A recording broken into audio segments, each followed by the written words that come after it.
हमको हमारे दादाजी ने बताया था, दिल्ली के पास में एक मंदिर है, तो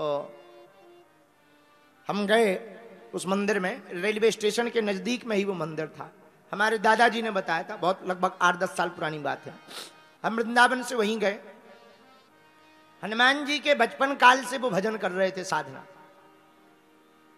धीरे धीरे, अब तो पता नहीं शरीर है कि नहीं, उनका मुख भी बंदरों की तरह हो गया था।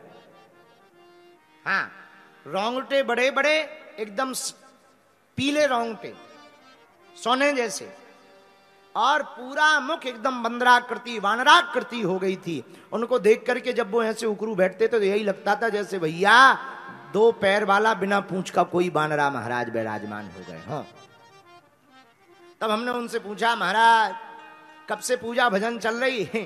बोले जब से याद है तब से चल रही। तब देखो हमें एक बात समझ में आई, जो जिसकी पूजा करेगा वो उसके ही समान हो जाएगा। बोलो सीताराम।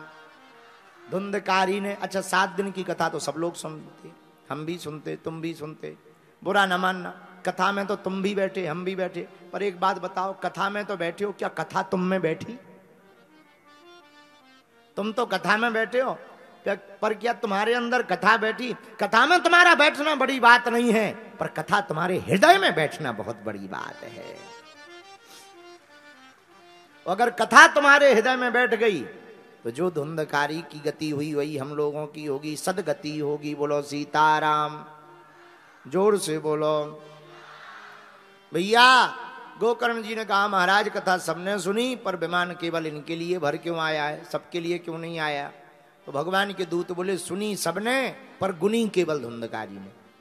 मनन जिसने किया उसी को प्राप्त हुआ, जो चला उसी को प्राप्त हुआ। वही हाल है, सुनते सब हैं, चलते बहुत कम है। जो चलता है वही प्रभु को पा जाता है। बोलो वृंदावन बिहारी लाल की।